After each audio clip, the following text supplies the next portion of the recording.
So we'll activate the first one.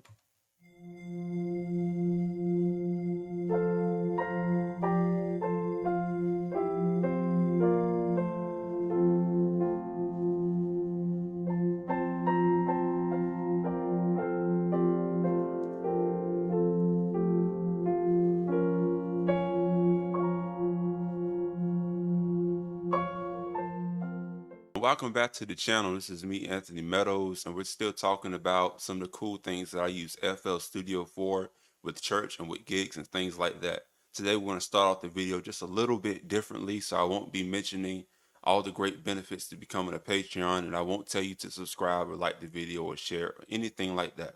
All right, so let's hop back into what we've been doing here. So you can see we're in performance mode, but I want to explain to you how we got here. All right.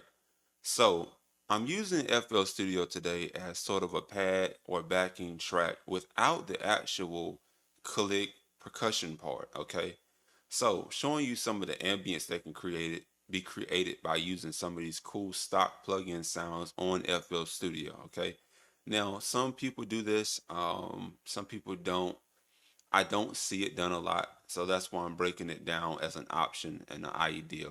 But if you check out some of the previous videos, I show you how I do some of these in details, and of course, Patreon has you. So we have two sounds, just two sounds, and these are all stock plugins. The first one comes from Citrus. It's called Blown Bottle, and it's already named and everything like that. And so this is what this one sounds like. All right. Just sort of an ambient sound. All right. And then the other sound that I created, not created, but decided to use was this one. It's called All Strings Slow. It's on the Flex plugin by FL Studio. All right. And that's a little bit of what this one sounded like. Just more of a pad, right? So just as a refresher, you can go to add up top left and you can find all of these here. All right. So cool. So my thought process behind this was when you're using a keyboard and you're using the you're layering your keyboard sound, you have a uniform sound. So you don't have two individual thoughts creating one idea, but you just kind of have a stacked up idea. With this, I made two individual thoughts having like one idea. So I've created two patterns. All right. So let's go ahead and break down what these sound like. And I'm going to be in the key of F. All right. All right. So let's check this out. Press play, and the tempo doesn't really matter here. All right. But I think that a slower tempo could be more of a benefit, but I just went with the default here. So we'll activate the first one.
All right, so that's how I used it right there. So you can see some of the ideas that I put forth.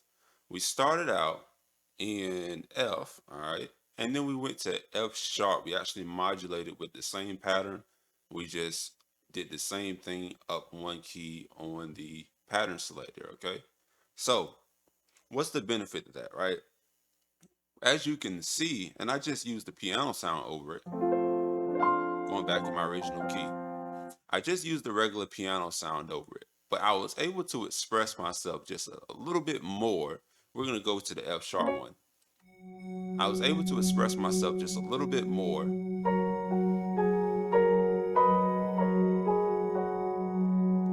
right? You can even have time to communicate with other musicians, kind of see what's going on, kind of cut back in when you need to.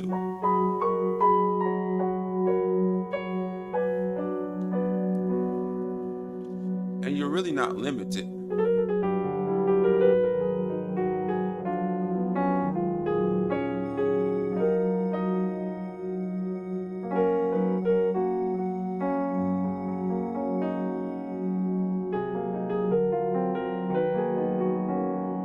So there's still a lot of things you can do with it.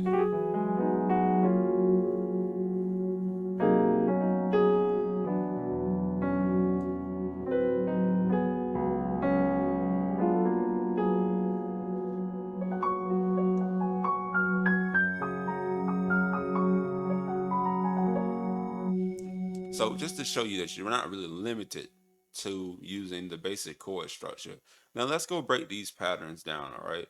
This is something I would normally do on Patreon, but let's go break these patterns down and show you what I've done. So the first one is just on high F, creating ambience. All right.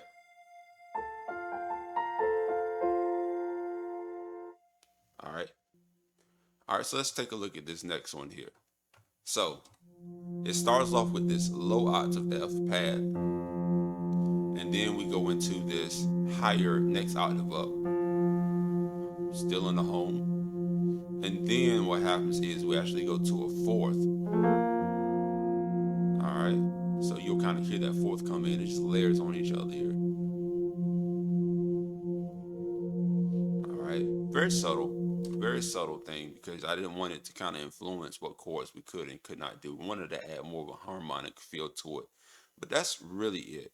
And all I really play over it were just some 1-2 inversions, right? Oh, it sounded a little bit like this.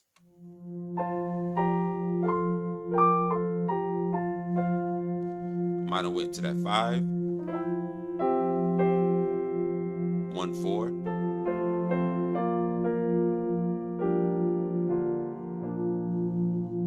I think I went to a minor 4 to the 1. As to not go cliche. Could do a 6.